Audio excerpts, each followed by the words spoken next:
also, like, if you look at games, you would see that, typically 21 is used for a lot of different things. So I love 21 for a lot of reasons. Yeah. See, you are here for a reason. Yeah, if you made it past 21, which now with Vijesh's explanation, I get why it's that important. 21 is also to build a habit. So for sure, we'll see really? more. Oh, Well, really? some people say 21, that's the minimum. 90 days, obviously, is the more extensive piece of it, but 21 is a number in habit building. And also, if you know the physiological details of human body, most times. So if you look at most places where there's a limit of drinking, driving, wedding, getting into legal contracts, mostly it's 21, because there is some, I don't remember which part of the brain it gets formed at when you're 21 or after. So it's considered that you're mature, or you can think straight when you're 21 or after. So it's considered in legal systems too. If you're 21 and you're considered an adult. Wow. No, I'm happy that we are doing this. Today is 21, so YouTube live stream day 21. So I have an amazing bunch of product leaders today, and I also have a very last minute founder who joined, who has to go in 20 minutes. It was day 21, right? So I had to come. So you have to come. See, there was, I think the universe made it happen, right? So I'm a big believer of making people kind of come together and having a bigger purpose, which possibly will come out of today. But the purpose really is that since I know some really good product people, I'm part of the product folks. I lead the product folks in Canada and Toronto, an organization which has now about 250K product managers across the world, 30 plus chapters. But I feel there's so much people can learn from product managers, people who are building, people like Nikhil, who's actually been on the creative side. I know Nikhil as a video creative director. He was part of my startup when I was we were shooting a lot of films, and he has made films as well. So I had no clue. Now you're also building this, which says that it's an amazing time to build. Anybody can build, and that's why anybody can build. But I think the role of product managers is even more important, because how to bridge that gap from the technology and the need, how to bridge it together is, for me, what product management is. Maybe I'm wrong, maybe these guys can tell better, but is that the right way to say it? Maybe Oumaima, you can talk first, and for what product management is in general. Yeah, it would be unfair to state what product management is in general, because product management is so wide as a function in tech and outside of tech. But what I would say is right now it's a great time to tap into product management skills, just because they really allow you, now that we can build easily and we have a tech to at least have like some first versions of prototypes, of validating products and all that. Product management really allows you to tune in into your customer, your community, the business instincts as well, and knowing what to build, how to build it, why you're building what you're building, and really getting specific and connecting with that instinct of what's right for this moment. And so that's where, for me, the product manager instincts become even more important to embed into the products that we're building at a higher level, but also in how we're shaping AI products and AI features themselves, because these are also the underlying infrastructure that we're building on top of it, and it needs to be connected to why we're doing what we're doing and how it's reaching communities, the world, the businesses, etc. Yeah, that's a good way to put it. For somebody like Nikhil, who's on the creative side. In fact, Nikhil is not the right example. He has also been on the tech side, right? And Nikhil, you also studied tech, so you are that person who from tech to went to creative side, and then now you sort of building this. But product management as an experience, have you had before, or not worked particularly with them? Yeah, I mean, I've worked with product managers all the time because I am into tech. I mean, since I've been living in Canada, I mean, I've been a software engineer, so I have been working with product, and I did realize I like product side a lot. But after I built this, I realized this is something I really, really enjoy. Because I mean, I can code, but like I don't need to code as much anymore. So that has really changed that I love. I mean, I think the reason I went into storytelling with filmmaking, and also I was into AI like back in 2010 is when I started into AI in my bachelor's. So the reason I got pulled into AI is just understanding how our brain works, and you create algorithms for it. That's all AI is, right? So that is why I got pulled into AI, and I did my master's into in AI as well at when I went to US in 2013. So if I round it all up, I realized that what I really love is to figure out how people think. So I also took psychology as a course too in my master's, and that is has all been tied to like if you can figure out how people think, what they want. Uh, uh, I mean, it all basically connects down to that, and that's how you build a product, right? Yeah, that's how you build a product. So so also I think while you are here only for about 15-20 minutes, I would love to talk to you about that what you build. But this discussion of have the right product management experience, and we'll keep talking Vijesh, Nick, even when Nikhil leaves. But Omaima, just to mention, she's also in the intersection of human and AI, right? And that's why I liked how you described it, Nikhil, as well. Very diverse experience, I must say. I mean, I didn't know that you also coded and you learned AI much before when AI was a buzz term, right? Like back in 2013. So what are you building? Like, if you want to explain, I know it's something to do with the kids learning about religion, right? Yeah. But what's the premise of the product, and why did you start building it? And then maybe we can see your landing page and maybe discuss that. Sure. So the seed came from that. Um, it's more from an immigrant experience, so very relevant in Canada, and Hmm. also I think countries that have a huge immigrant population. So my brother has little kids. My wife's sister has little kids. So there's a big fear in parents here that our culture is gonna be fully lost, and our kids are not gonna know like our rituals and whatever we had in our culture. So that I could see people around me talking about a lot. And it is not restricted to like I'm from India, and uh, my family is mainly in Hinduism, so I'm just talking from that lens. But I think it applies to all the countries that have ancient religions or culture or rituals, not specifically religion, but I think culture as well, and who've moved to a different country with a totally different culture. Um, so it's mainly I think relevant for them that I think from people and world around them, they do get the culture they are living in, but the ancient culture that they belong to, just so that that is not lost. That was the goal behind this app.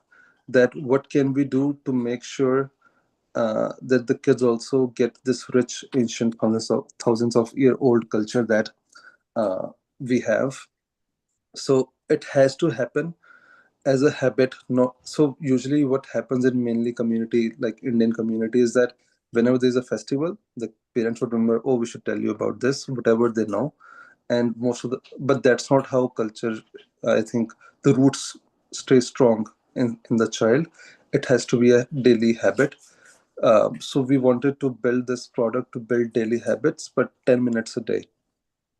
So Okay. there, yeah. And I think the benefits are not just limited to culture, it's also uh, building some positive healthy habits.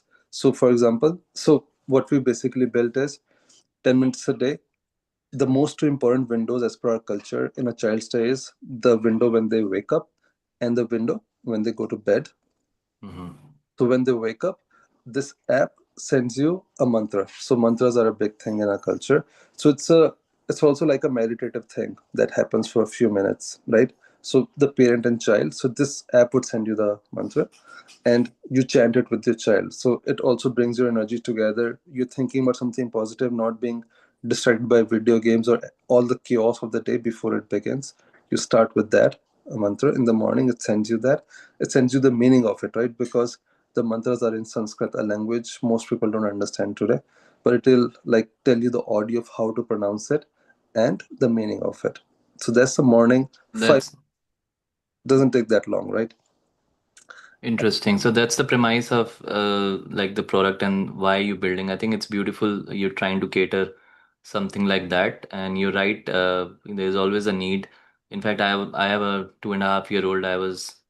I'm trying to. I mean, we speak in English with him, but I also feel like telling him things about the rituals, culture, and greetings, how we do in our language. So this would cater to those people who are probably even more stronger and they want to Right. teach the kids. So Nick, you have a 1.5-year-old too, right? Yeah, I don't that's right. know if is that something that you can relate to, not just with your own culture, but generally too.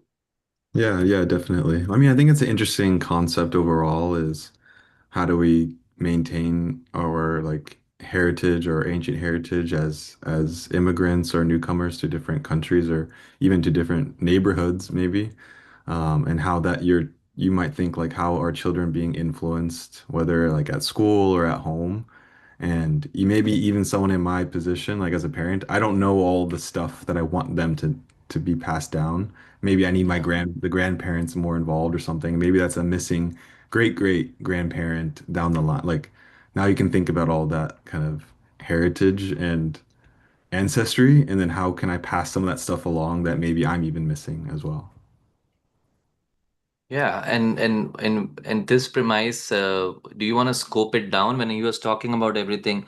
So what are the first principles of product, right? I mean, any of you can take it, Vijesh, you want to take it, that okay, this is what he's trying to build, right?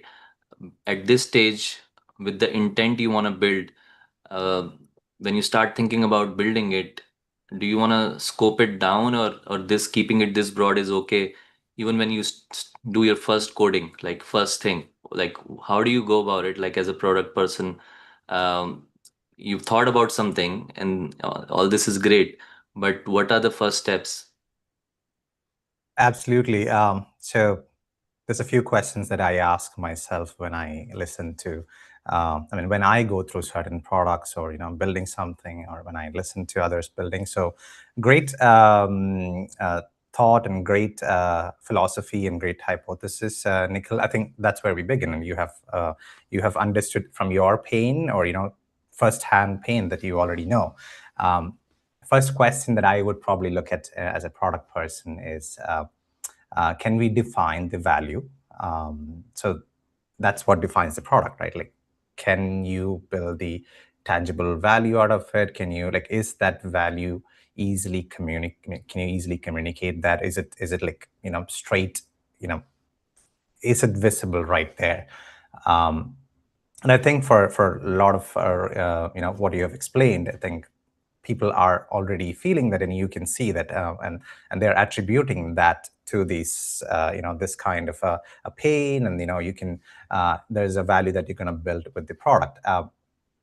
But I also look at the other side, like the primary users of this are kids, right? And they're not going to buy your product. They are not the buyers. So the first thing, you have to get to the place where, of course, you have to influence the kids, or well, the kids won't be influenced with this, I'm pretty sure, because that's adding another task Uh, on them, which is kind of they will build the resistance or the hesitance to do this. But the parents are the ones who are going to be the ones who are going to be influenced, and decision makers, and buyers for this. So have maybe I would start here, like, can we build a case about this as a person who would want to buy, as someone who would want to buy and keep buying, and maybe buy more, and tell others to buy this. So that's where you start with as a product. You build a business case around it, I'm sure you know this, Nikhil. You have been a software engineer. You have been building, so it's kind of the same routine, the same things that we go through. But as a builder, you are the CEO. You are the person who owns you own the birth of the product, and you also own the death of the product. So that life cycle is where you're currently, like, you're in the first phase of that. So which typically, if you the graph of people using the what you call as the beginners, or the people who are right there to jump on, which is mostly friends and family, to use the product. And then there's the early adopters, and then there's the late adopters, and there's the laggards. And then that there's this concept, I'm pretty sure the product people here know this, called as crossing the chasm. You've that first jump across the beginners to early adopters is where you're going to be, you would define if your product is going to survive or not. So I would start there, like, can you extrapolate? Can you, can your vision be, put down in a product brief, or in words, or maybe in points that can allude to this product being used as a daily thing? And this is going to be a daily product. It's not like how we use this would be similar to a kid using maybe YouTube, or like how we use banking apps, maybe, or WhatsApp, or all the apps. So we gotta get to this every day, right? So you have to build that case, and that's where I put I would stop and let others chime in, and also Nikhil take it up from there. Yeah, I think Nikhil, you were about to say something, but I'm assuming obviously the parents are using it, because the kids are very young, right? So that one thing is already what he mentioned. But I think what Vijesh mentioned, one part we can take out from that is like, who's gonna pay and how much. You start thinking from day zero. Is that the right thing to do? Like, start thinking, how will you monetize as well eventually? Even though initially you need adoption, you may give it for free, you're not charging anybody. But when do you start thinking commercialization? Maybe from Vijesh's lens from day zero, but anybody has other views for any B2C app being built, when should you start thinking about that? I'd love to take on what Vijesh said, and Nikhil, putting myself in your shoes, because I was a software engineer. That's how I started in the tech, and moving into product. There is a huge difference between you seeing the need and the market having that need. And I would start there, because I don't know, do you have users? That would be my first question, is do you have people who have tried it, or you talk to people about it? Yes. So people have used it, but I was trying different paywalls. So I've been playing with that. But just yesterday, I got my first organic user who paid for it after a free trial. Amazing. Congratulations. Well, that's a good data point right there. Yeah, thank you. Yeah. I did think about how would people pay for it right from the beginning. So parents were, of course, always going to be the users who see the need, who feel it. So for me, I see the value in two ways. I think it also educates parents, because not everybody knows everything about their culture. So I also feel it's a learning tool for them too. And also, a lot of parents don't want to give enough screen time to the kids. So I did not want to make it for the kids. So parents will learn and understand, and then they can use it with the kid and have the option of not handing it over to the kid, because it ranges from the age when the kid is from the age 1 to 10, is 1 to 12 is the age we are going for, but mainly for parents to use it. You mentioned you have about 20 daily active users, right? That's what you mentioned. And how many downloads so far? 200 odd? Yeah, around 180 is the number of downloads. Okay, so if I were you, my suggestion, and I'm not a product person because I'm a marketer first. I would be really obsessed with the first 20, 50 users and how they are using, and keep talking to them if possible, right? If they're connected to you and their friends and family, take them out for lunch together, or maybe meet them or have a call with them. It's gonna take a lot of time, but I would spend a lot of time with my first 50 users if I was building a B2C app. And I feel, I mean, that's the crux, right? You get those earlier insights from that, and somehow, organically only you try to grow from 50 to 500 with, tapping into some communities, people who can, maybe go to a temple and put a poster there and try to, get to the first 500 users. And again, be obsessed, but not as obsessed. You cannot obsess with 500 people, but I would say control that experience in the 500 use. That's where your product, I feel, would start stabilizing, and you would know what feature is working where. And that's when the 500 to 5,000 has to be product led in this sort of thing, because people should love it and spread the word. So the 500 to 5,000 user base, I feel, should be just product led. That's the ideal case scenario. I'm not saying that every product is like that and people should not put advertisement. But for me, any B2C successful product, if it has to be built, that first growth to 5,000 users should be organic and should be word of mouth. And I think with your kind of diaspora, you are reaching out to Indians are all over the world now, right? That 5,000 is not a very big number. Yeah, Vijesh, you had a thought.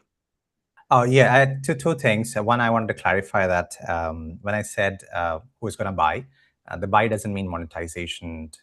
Monetization itself, a download, a sign up is an intent to buy. So it's kind of that shows someone has tried, or someone is intending to use the product, and maybe could be a buying customer, or could convert. So that is there. So one metric that I would like to, maybe it's too early for Nikhil, but going forward, is to track the monthly active users, or maybe daily active users, and kind of track what's the time spent, and kind of that's where you begin, how much stickiness you're building in a B2C product. The second thing is, I'm borrowing this quote from someone else. I would build a distribution, because before you build the product. This is a B2C. This is a,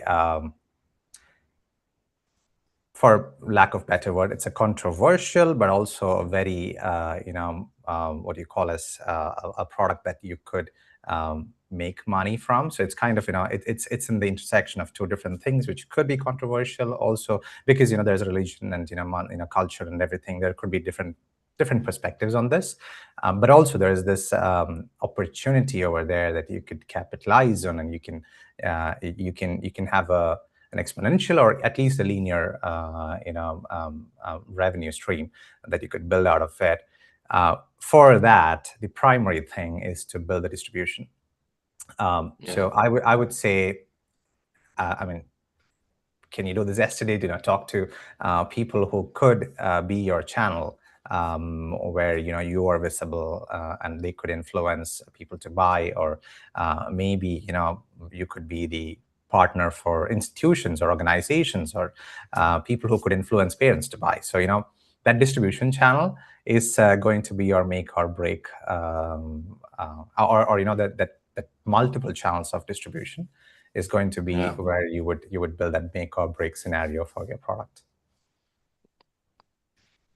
I agree. So this is the first ever product I ever built. So I wanted it to be like fully ready before I think I get feedback. So I had spent a few months just building it. And then I realized whatever's in your head, that's not how people react to it. And I was just watching things on YouTube of people who have successful apps. So they said, like, do longer onboarding of the app and try these things, and hard paywall gives better results. And so I tried to contact a lot of content creators on social media. One good thing was everybody loved the app, like as content creators, because a lot of them are parents. They're like, okay, we like the app. But none of it. So I had been getting constant installs, but nobody was paying. So that took a long time to figure out. Okay. And it is painful, and it is discouraging. Okay, nobody's paying. So maybe people want it, they like it, but they don't want to pay for it. So that is where I was stuck for a while. And then after, I think, like around 10 days ago, I decided that, okay, maybe this is not working. Then I dropped the, I had a free trial. Uh, then okay, I'm not gonna take the payment information. I'm not gonna have them log into the app. Just use it for a few days. Then I thought, okay, let me give them 3 days, just free access, and people were using it, like the app. But still, after 3 days, they were not paying. So just 2 days ago, I'm like, okay, let me make it 7 days or 15 days, and because I have that analytics tool in the app, I can track every single moment every user has on the app. So I am following what user is doing in the app. That I do have longer onboarding, so I just cut it down a bit, and because I realized, I mean, people just today also I got message from Indians in Europe and every people I'm contacting try out the app and tell me strangers who don't have to be nice to me. Um, so they're like we like the app and it's an app they want to use. Uh, but now it is to, I mean, of course making app costs me money, so I can't just keep it free. Also there's infrastructure cost involved in running this app and supporting users, and there's a lot of data in the app that has to be maintained online. uh, so that is where I was stuck and discouraged. But just I woke up today morning and saw yesterday somebody paid after 3 days of free access. So that was some good news. Now I think I'm just absorbing and figuring it out. So I mean, a lot of great ideas from everybody here. So I did talk to the temple here. I found some contacts here, and they have a local school that teaches Hindi language. So they're like, okay, we'll send it to the parents here, and whatever I make, I donate a part of it to the temple. So we're trying to do that. And I talked to my friends in India. They realize even people in India want this too. I talk to people, because people growing up I think his name is Nick. He mentioned that, right? When you had grandparents, they would transfer the culture. It would come from them.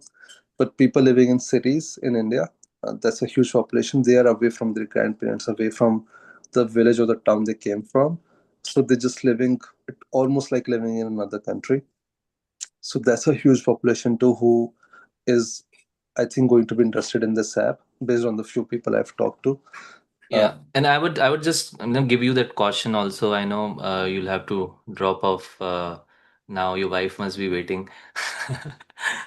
So, but I would say initially, don't spread yourself too thin, because I know India is a big market in itself, but it will take a different level of focus. I mean, to go and figure out the partnership. I think the Indian diaspora in North America itself can give you a good access and paying customers. While India can give you numbers, but paying customers may not be as much there, and we all know it. And I would say this is my hunch. Again, I mean we can talk more offline, and also I need to give you feedback on the product itself.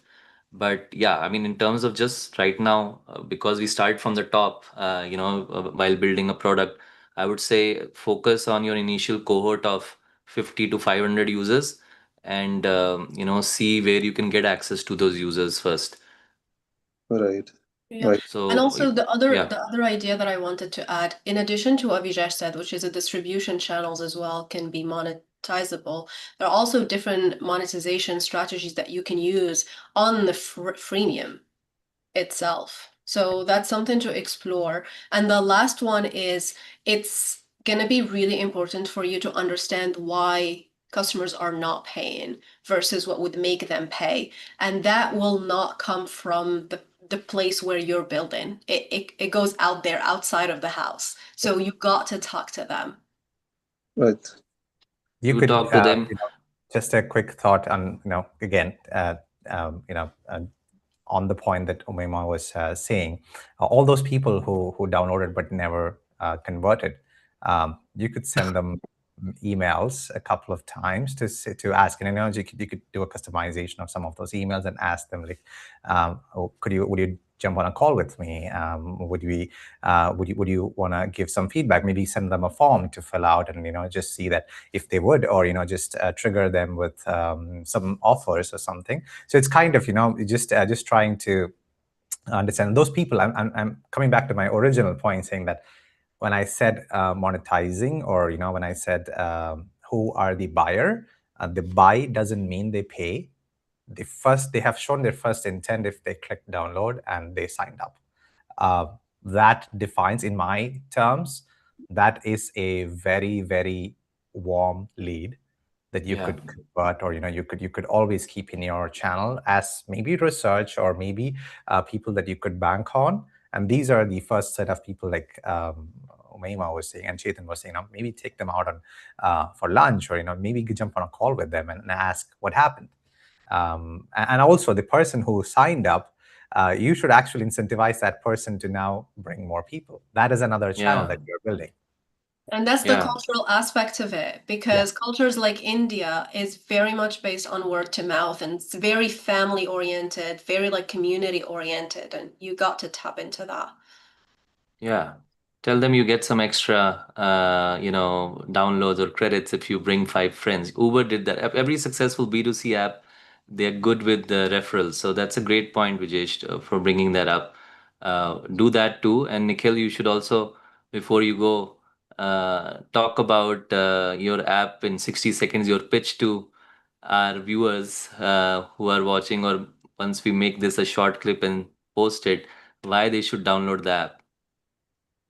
I mean, if you want to, the 60-second pitch would be, if you want your kids not to be confused about their roots and their identity, if they go out in the world with knowing where we come from, this just 10 minutes a day, every day, over years, is going to amount to a lot of strong roots for their kids. Go Roots, and you should collaborate with Roots, yeah. The brand Roots, right? But that's a good one. That's a good one, I mean, Nikhil. there's a lot of good feedback that came in. I have to process it, and I also had questions. So maybe I jump in some other day, because right now I'm not getting their emails. I mean, I read somewhere it's just a friction point to make them sign up. But maybe I think I'll have to think about if I should get their emails, because right now I'm not getting there. I mean, just as a friction point, I did not get any of the users' emails. So maybe I have to think about that. Yeah, a lot to think about. Today was just a starting point, but we couldn't really do the breakdown of the product today. But this is today is a start, so we'll keep doing this every week. Keep Okay. bringing founders, and definitely, I mean, I think if they have any feedback on the product, I would send it over to you as well, Nikhil. Okay. But thanks for starting this conversation. Day 21. Thank you. Yeah. Thank you very much. This was super useful. Back, Nikhil. Thank you, everyone. Bye. Take care. Take care. Okay. So guys and girls, how do we how do we do this product tear down virtually? Like what's and we can be, very honest, because this is the intention, right? Like while the product tear down itself is such a big thing to do, right? How much time do we need? How do we structure this so that we kind of help the founders in, like, what is the pre-work required? Maybe, some thoughts on that would be super helpful to talk, so that we keep doing this every week and keep bringing more founders into this conversation. Yeah, I mean, I think starting with the 60-second, elevator pitch, just so we know where they're starting from. We never actually saw, in this case, like what the product is or what the content of that, experience is for them. So we couldn't really imagine it. I think we also talked just mostly about the business model, like how they, are going to get customers and retain customers. So we would know more if we could see what they're trying to, is it like a Duolingo app where they have all these games in it, or is it Yeah. like reading books? Like we don't know Yeah. for sure. Yeah. No, that's a good point. I think it did feel like, it's, I'm just switching on. By the way, we are live on LinkedIn if you wanna repost this, but this is the app. The landing page, at least, is this. Talks about. I mean, we can always comment on the landing page also, but yeah, I mean, I think one thing to do is what are they looking at, right? What is their pain point right now? Maybe asking that beforehand of, what's your pain point? Like, where do you need the most help? So that sort of pre-work before coming live stream can be done. And then, in this case, of course, there's an app both on the Google Store as well as App Store, which we haven't seen yet. But yeah, I mean, even this can be given feedback. So when it comes to product tear down, there can be so much feedback at each step, and then finally we can all download it and play around with it. But I think we didn't come to that. Maybe we need a little more time to do everything. But yeah, how do we go about doing this is something I want to discuss with you a little bit so that we keep doing this. Thoughts, Maima, Vijesh? I think for me, there's a lot of assumptions, obviously, as product people who come in of like, where are you gonna tackle the feedback, and what do we see as the most critical parts to talk about?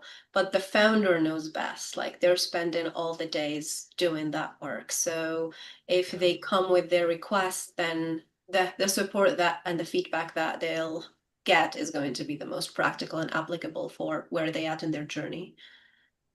Yeah. So ask Yeah. them before coming, what is the feedback specific they're looking at? UX, UI? Are they, looking at, okay, am I even building the right features? Then we get straight to the product and start, having them show the product demo. I mean, those kind of things can be asked before, right, Vijesh? Yes. So I think maybe this feedback can go to Nikhil when he watches this, or when you can give it to him. Yeah. So I think from my understanding, when I listen to Nikhil right now, I think there's two friction points, or two blockers that he's facing. One is the paywall. I mean, paywall, or converting people into paid customers. Yeah.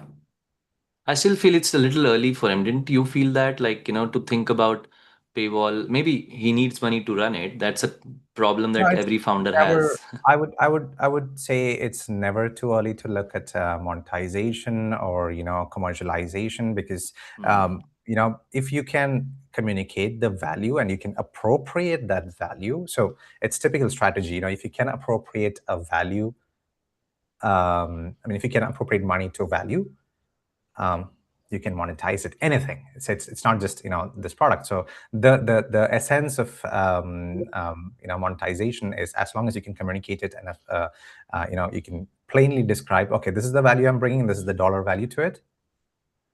What do you buy? So it could be in terms of time, it could be in terms of effort, it could be in terms of learning, anything. So I would say he's not too early. I would say he's on. If I was on his, I was in his shoes, I would have thought about pricing, packaging, and value adds in the first as I build the business case before I even go building it. So it's kind of what I follow in my in the products I build, or I consult, or I advise. And I also think the other part is which he actually said when he was dropping off, was the fact that there's a friction point when people might enter emails, or their contact details. Emails. So the first step, I would probably I would begin there. Like starting. The app only comes into view once you enter something. There's scores of apps and software that that makes it so easy. You just enter an email, or even you could use your what you call as Apple login, Google login, or anything, and it's like as frictionless as possible. But that capture is very important, because that's where that's your account, right? So you're creating an account, and you're giving them personalized view of things. So there is some place that you have to have something that's tied in a way that you can get back to them. Yeah. Or I was wondering, how did he create an account?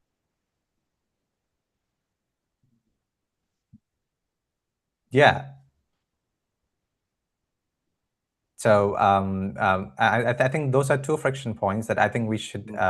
If we could redo this, what I would say is, like Nick was saying, you start with that 60-second pitch, and what Oumaima was saying, followed by the 60-second pitch, maybe tell us, okay, this is what I am right now, what I'm doing right now, and this is the friction point, or this is where I need, I'm stuck, I need to figure out. And then we can, instead of, going broad, we can narrow down into that side. And I think as product managers, two things that we do is, one is broaden the vision, the other is narrow down the the vision. I think those two things are two, like it's really skillful. I consider that as like very skillful things that product managers do, is helping people think broad or think narrow, so that you know what you got to do. So and maybe if I can take 2 more minutes, Chetan, I wanted to start this off when I was, maybe what Oumaima was saying. What is product management? Define product management. So before I jumped on this stream, I was asking my if I say the name, it'll just switch on. So my whatever assistant is over here, AI assistant. I was asking, define common sense. So common sense is defined as what you call as the ability to do sound judgment.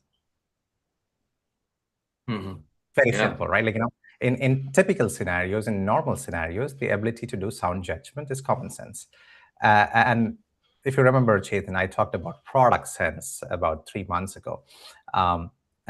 Common sense, can you now connect this to product sense? Product sense is the ability to tell what actually makes value for a customer, and they would the product actually makes their lives better or something better, and it continues to make it better. And that is the ability to to identify that and put it in maybe a brief, or put it into language and put it into negotiations. That's what we do as product managers, and that's the thing that I think we have to impart into any founder who is building, or any people. I mean, anyone who is right now in building, in the phase of building. I think that's what we should do.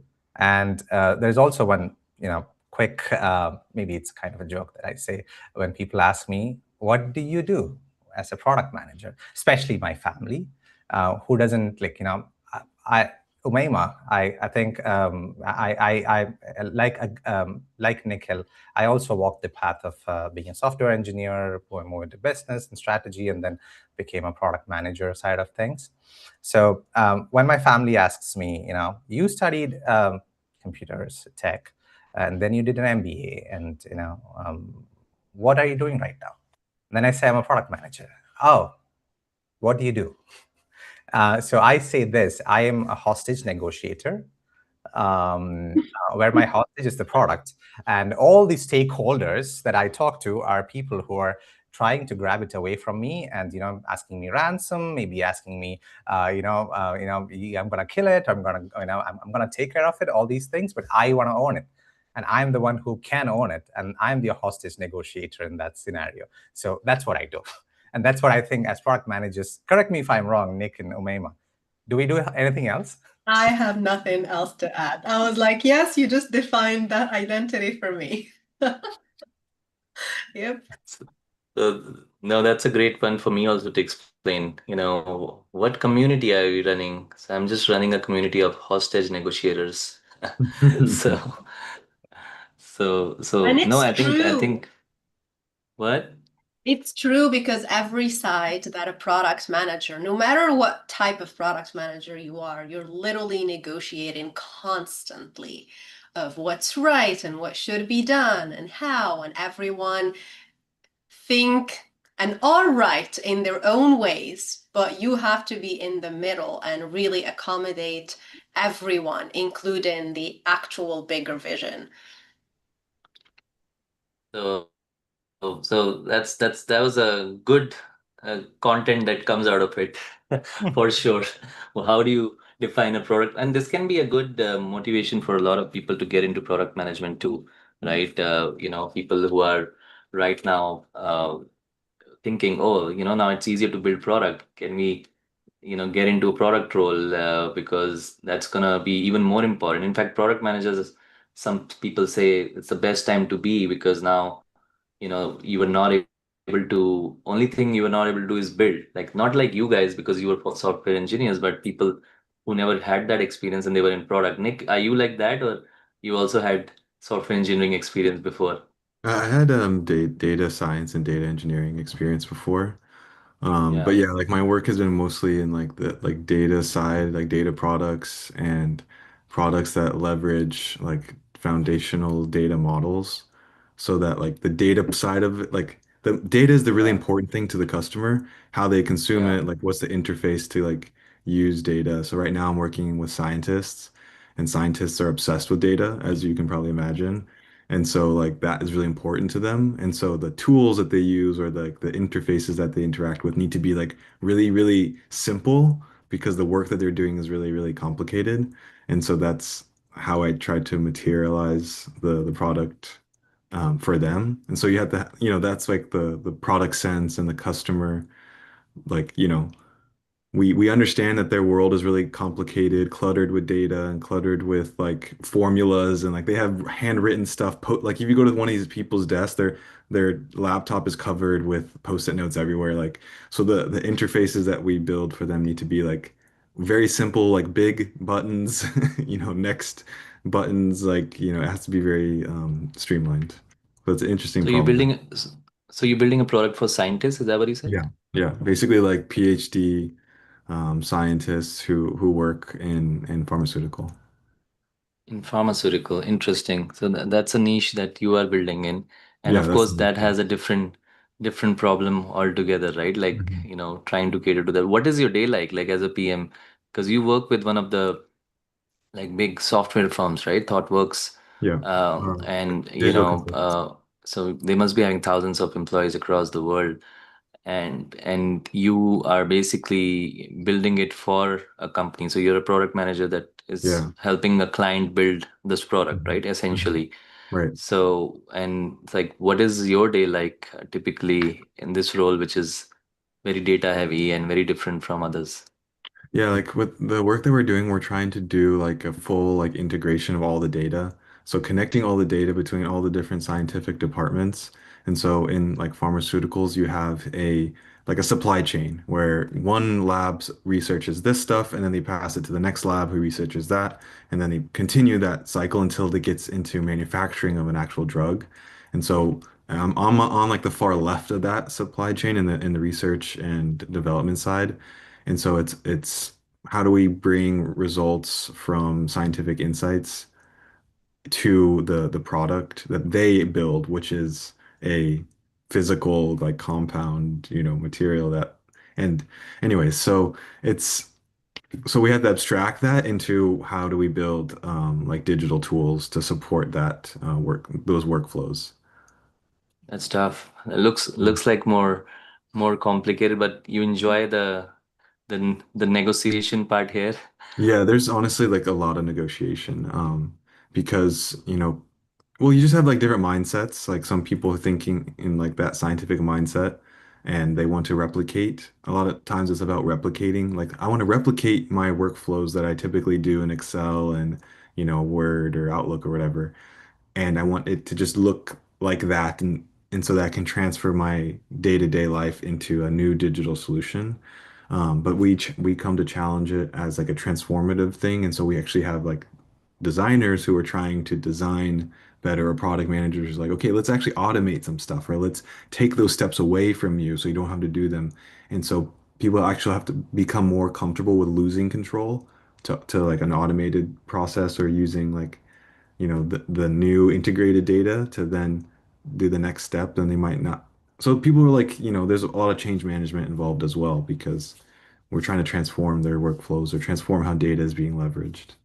So much of people skills as well, right? Yeah. Like in the product management role, Hmm. like it's always about the humans, right? Umaima also is at the intersection of that. Like, we'll talk about that, but I know at least I had your time till about 2, but do you have a hard stop or can we go about 10-15 minutes over? What you guys are comfortable with? I'm okay with 10. Yeah, Yeah. I can do 10. Sure.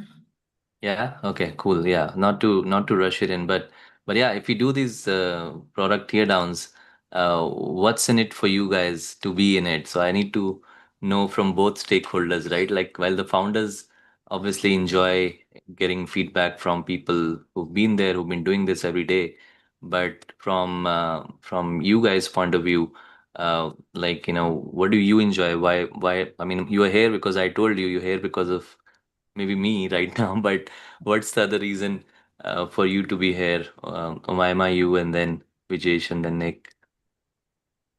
Um, from my point of view and where I am as like a technologist for a over a decade now, it's always interesting to see how people are thinking about building products, how they're thinking about the value that they're providing, what are the industries where there's most interest, and how they're thinking about, because building product now with building product 5 years ago is very different. And so that evolution in itself is very interesting. And so we, as product manager, as well, get to grow and adapt into the new ways of building products, seeing what works, what doesn't, because we saw an era of how product was being built, and now is being shaped differently. So there's always that learning mindset that comes into it, and also like service, because for the people, that product sense does not come from nothing. It comes from the experience, it comes from the successes, from the failures, from seeing what works and what doesn't. And that's why AI will never do that until we tap into a different level of creativity that machines and algorithms can do. So that is in the intuition. And so it's always nice to kind of like play with that intuition in conversation with other product managers, with founders, and come to a conclusion, an outcome that will be of service to that founder, to that business, to that product, essentially. So you'll come that you'll feel good about helping a founder, but as well as build your own intuition about the product sense and learn more, right? Essentially. Okay, good. That's a good reason. Vijesh, you.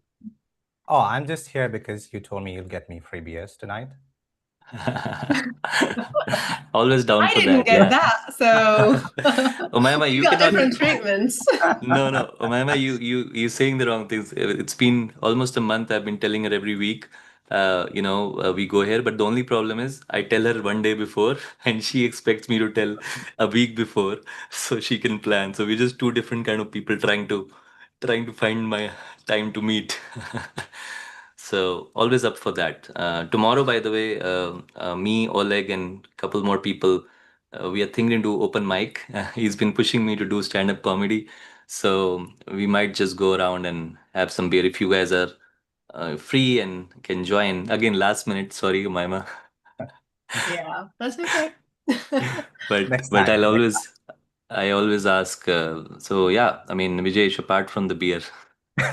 Well, I'm here to be, I mean, to get inspiration myself from, like, for example, understanding what others are building, and also um, putting myself in their shoes, or trying to um, understand what challenges they are facing. Because like Oumaima said, and I'm pretty sure, Nick, you understood that data is the oil years ago. So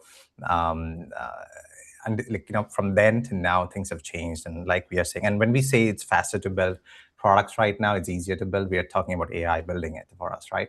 And all the vibe coding tools that's out there. And I think I may be wrong in two, I mean, probably less than 2 years, because maybe you should record. I'm sure this is going live on YouTube, so we should revisit this in like maybe 12 months or 18 months. How true this is. AI. I mean, I don't know. For at least for now, I think that AI is not. I mean, it's good at building, but it's not good at telling you what and why to build.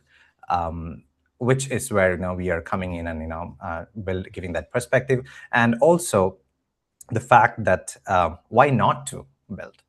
Like there are certain things that an AI is trained on, on all the data that it has been fed, with the last few years, or maybe the last so many years that it was bombarded with all these data, and it's trying to learn it from that and give us a reply, or provide us the best practices that it has seen. But if you ask them how was radio built and why was radio built that way, you would get 10 different answers, and I'm not sure which one of them would be the right one.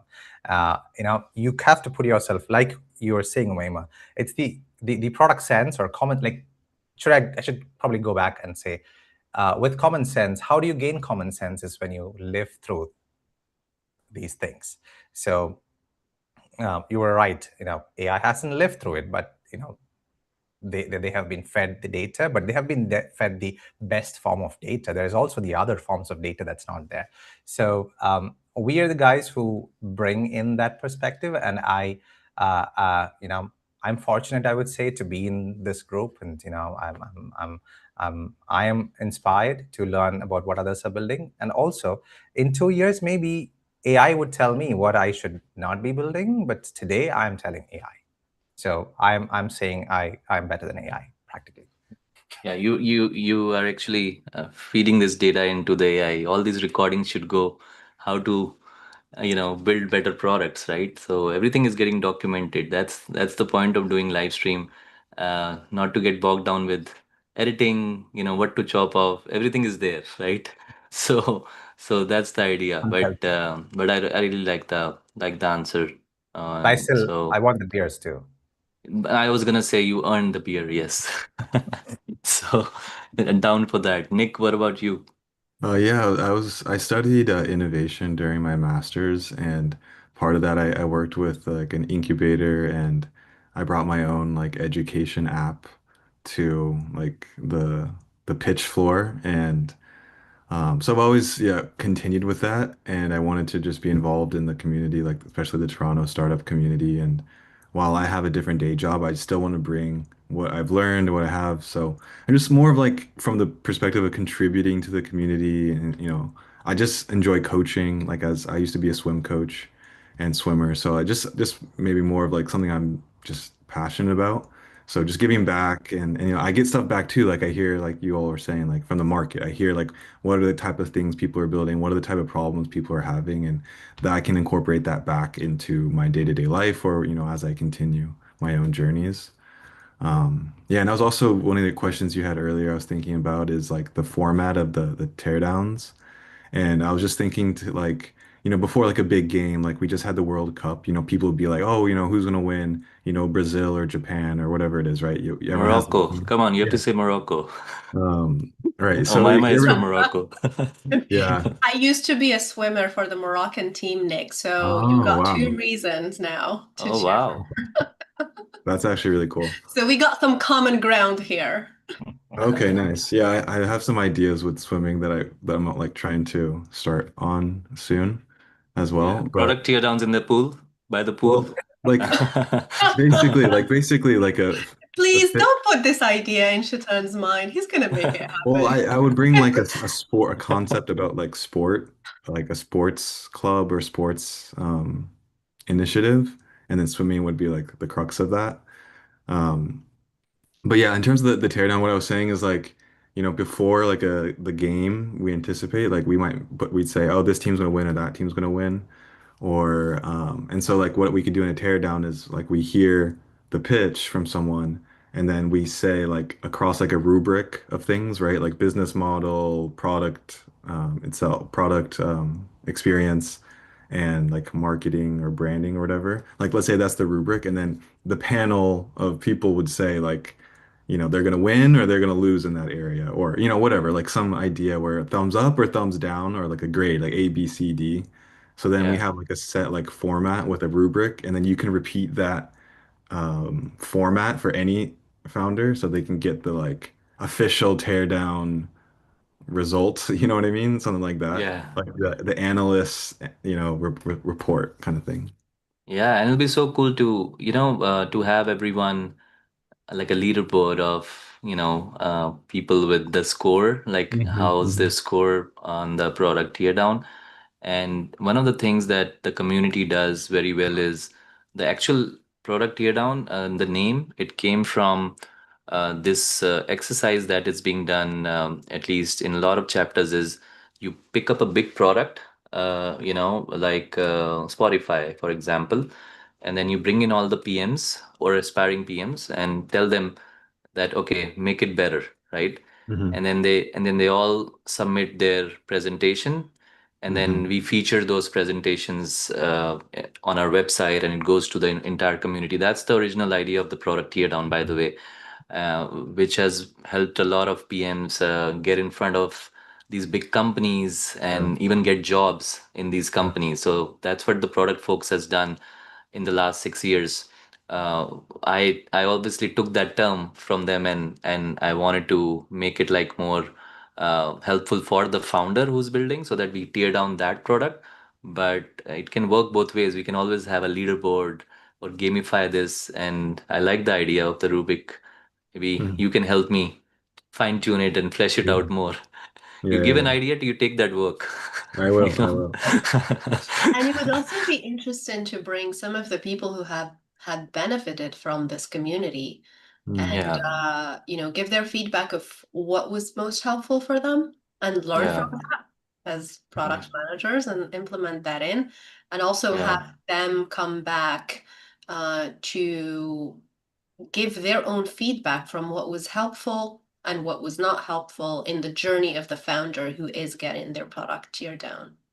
Yeah, absolutely. And we can always bring, right now, of course, it was early stage founder, but as this thing grows, now coming back to the live stream as well, the product, which is the live stream, it's actually a product and the distribution together. When you said distribution first, it's kind of it what why I'm doing this every day, because I want to build the distribution as well, the reach for whoever comes here, like, and talks about their product. They should also get the visibility, but also people get some actionable things to do.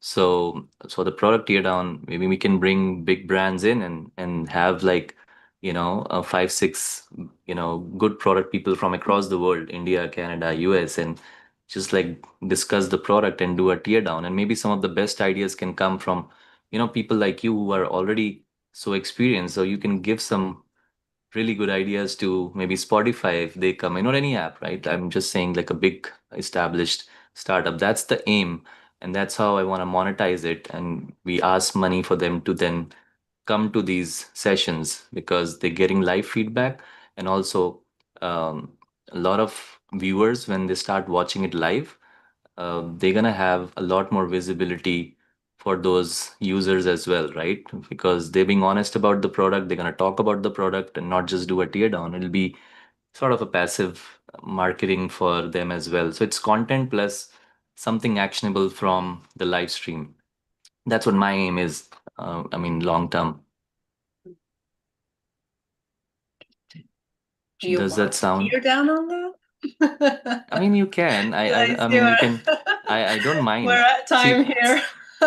we are out of time today. We can do it next time, but I actually don't mind that at all. And everything is documented. So whatever you say, I work on that feedback, and I work on it. Then you have like, we have proof that, hey, this was all done I'm live gonna stream. I'm gonna learn sign language right now Like, Yeah. why sign language? because it can be documented right now, like with what I'm showing, right? Yeah, yeah, why not? No, so I mean, of course, we'll talk more on the vision of the live stream, but every day I'm doing different things. So one day we are doing dating and pitching. So we get single founders, because dating is also a big problem to be broken. And now, we're bringing single founders to meet each other. And then there is this, there are always 2 3 people who anchor with me on all these different themes. So for dating, we have Liza, who does the sort of dating service here in Toronto, and she brings someone. And then in India, there's Alicia. She brings somebody from India. And then, there's always been. So I think the serendipity is what I'm looking at as the major KPI. There's always this, like right now, Nick and Oumaima just found out about swimming, right? And I think that's happening in every one of these 21. I'm not even kidding. Like every one of these 21, they've always been this sort of, oh, I didn't know this about this person. So I think somewhere the KPI is that, but the monetization is something that will happen eventually. So I'll start thinking about that too. But yeah, day 21 was at least giving me some good confidence that, as she said, in the habit making, it's a good milestone. Yeah, yeah. So, That's so thank amazing. you guys for doing this. So I I think thank guess you. Chetan and Vijesh are going to be celebrating this milestone tonight without us. That's okay. No, we're Think gonna of do it us. tomorrow, and you all are welcome to join. Nick, I think you told me that you'll probably join tomorrow with your wife. Yeah, So, we'll see. so if you're gonna see me getting roasted in front of people, if we do an open mic, you can join in as well, Oumaima and Vijesh, both of you. We'll have beer after that. For sure, for sure. We'll make it happen. Yeah. So there's also a ritual I do before I end this is, I do a prayer to the universe, because I feel, I'm always, thinking that it's the universe that makes it happen. And for everybody, in the interest of time, I feel that they should get something out of this. And I want to say a small prayer, if that's okay, with all of you. Is to the universe who made it happen for all of us to meet here and sharing some really good insights on product, and for people to get inspired to take product careers.